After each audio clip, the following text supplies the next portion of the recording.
ಸಿದ್ದರಾಮಯ್ಯನವ್ರಿಗೆ ಸೈದ್ಧಾಂತಿಕ ಬದ್ಧತೆ ಇಲ್ಲ. ಎರಡನೇದು, ಡಿ ಕೆ ಶಿವಕುಮಾರನ ಈ ಮಾತುಗಳನ್ನು ನಾನು ನಂಬುವುದಿಲ್ಲ. ಮೂರನೇದು, ನಿಮ್ಮ ಪ್ರಶ್ನೆ ರಾಹುಲ್ ಗಾಂಧಿ ಅವರ ಹೇಳಿಕೆ.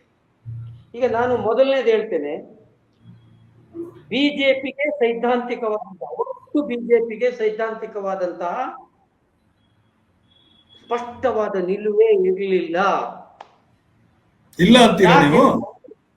ಒಂದೇ ಹೇಳಿಬಿಡ್ತೇನೆ, ನಾವೆಲ್ಲ ಏನಂದ್ರೆ ಬಿಜೆಪಿಗೆ ಮಾತ್ರ ಸೈದ್ಧಾಂತಿಕವಾದ ನಿಲುವು ಗಟ್ಟಿಯಾಗಿದೆ, ಕಾಂಗ್ರೆಸ್ನವರಿಗೆ ಇಲ್ಲ ಅಂತ ನಾವು ಅನ್ಕೊಂಡಿದ್ವಿ. ನಾನು ಹೇಳ್ತೇನೆ ಕೇಳಿ. ನಾನು RSS ಅಲ್ಲಿದ್ದವ, ಬರೀ ಬಿಜೆಪಿಯಲ್ಲಿ ಒಂದೇ ಅಲ್ಲ, ಪ್ರಚಾರಕ್ಕಾಗಿದ್ದವ ರಾಷ್ಟ್ರೋತ್ಥಾನ ಪರಿಷತ್ತಲ್ಲಿ. ನಾನು ಹೇಳ್ತೇನೆ ಕೇಳಿ. ಮೊದಲು ಹಿಂದೂ ರಾಷ್ಟ್ರೀಯವಾದ ಅದನ್ನ ಇಟ್ಟುಕೊಂಡು ಜನಸಂಘ ಸ್ಟಾರ್ಟ್ ಆದದ್ದು. ಆ ನಂತರ ಅದು ನಡೆಯುವುದಿಲ್ಲ, ವರ್ಕೌಟ್ ಆಗಲಿಲ್ಲ ಅಂತೇಳಿ ದೀನ್ ದಯಾಳ್ ಉಪಾಧ್ಯಾಯ ಅವರ ಏಕಾತ್ಮ ಮಾನವತಾವಾದಕ್ಕೆ ಅಂಟಿಕೊಂಡ್ರು. ಅದು ವರ್ಕೌಟ್ ಆಗಲಿಲ್ಲ ಅಂತ ಹೇಳಿ ಆದ್ಮೇಲೆ ಗಾಂಧಿ ಪ್ರಣೀತ ಸಮಾಜವನ್ನು ಕೂಡ ಸ್ವಲ್ಪ ಸಮಯ ಘೋಷಣೆ ಮಾಡಿಕೊಂಡಿದ್ರು.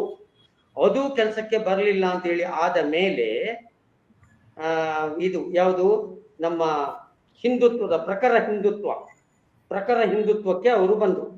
ಅದರ ನಡುವೆ ತಮಾಷೆ ಗೊತ್ತಾ ನಿಮಗೆ, 1975 ನಮ್ಮ ಇದು ಇಂದಿರಾ ಗಾಂಧಿ ಅವರ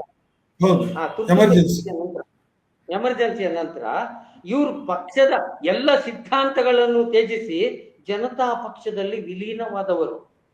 ಆ ನಂತರ 1986 ನಾಗಪುರದಲ್ಲಿ ಸಂಘ ಪರಿವಾರದ ಬೈಠಕ್ನಲ್ಲಿ ನಮಗೆ ಇರುವುದು ಒಂದೇ ದಾರಿ, ಹಿಂದುತ್ವವೇ ನಮ್ಮ ಐಡಿಯಾಲಜಿ ಅಧಿಕಾರಕ್ಕೆ ಸೇರ್ಲಿಕ್ಕೆ ಅಂತ ಹೇಳಿ ನಿರ್ಧಾರ ಮಾಡಿ ಹಿಂದುತ್ವವನ್ನ ಇಟ್ಟುಕೊಂಡು ಈಗ ಬಂದ್ರು. ಅದರ ನಡುವೆ ಸ್ವದೇಶಿ ಚಳುವಳಿ, ಸನ್ಮಾನ್ಯ ವಾಜಪೇಯಿ ಇರುವಾಗ ಅದರ ನಡುವೆ ಏನು ದೇಶ ಬೆಳಗುತ್ತೆ ಅಂತ ಇಂಥದೊಂದಿತ್ತು ಘೋಷಣೆ, ಮತ್ತೆ ದೇಶ ಪ್ರಕಾಶಿಸುತ್ತಿದೆ. ಸಿದ್ಧಾಂತ ಎಕ್ಸಾಕ್ಟ್ಲಿ ಪದೇ ಪದೇ ಬದಲಾವಣೆ ಮಾಡ್ತಾ ಇರೋದು ಇಡೀ ಬಿಜೆಪಿ. ಕಾಂಗ್ರೆಸ್ಸಿನಲ್ಲಿ ಈಗ ಎರಡನೇ ಪ್ರಶ್ನೆಗೆ ಉತ್ತರ ಕೊಡ್ತೇನೆ.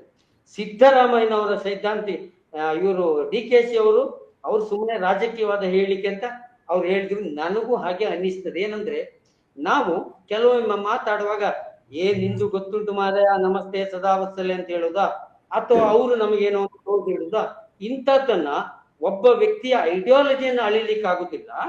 ಆದರೆ I agree with Rahul Gandhiji statement. ಏನಂದ್ರೆ, ನಮ್ಮಲ್ಲಿ ಕೆಲವರು ಆ ಚಿಂತನೆಯವರೇ ಇದ್ದಾರೆ ಅಂತ ಹೇಳುವಾಗ ಅದು ಸ್ಪಷ್ಟವಾಗುದು ಯಾವಾಗ ಅಂತಂದ್ರೆ ಅವರು ಆಚೆ ಹೋಗಿ ನಿಂತಾಗ ಮಾತ್ರ, ಒಳಗಿದ್ದಾಗ ನಮ್ಗೆ ಗೊತ್ತಾಗುತ್ತಿಲ್ಲ. ಇನ್ನು ಸಿದ್ದರಾಮಯ್ಯನವರ ಐಡಿಯಾಲಜಿ ಸೆಕ್ಯುಲರಿಸಂ ಮತ್ತು ಸಮಾನತೆಯ ಬಗ್ಗೆ ಅವರ ಐಡಿಯಾಲಜಿ ಚೇಂಜ್ ಮಾಡ್ತಾರೆ ಹೇಳುವುದನ್ನ ನಾನು ಒಪ್ಪುವುದಿಲ್ಲ.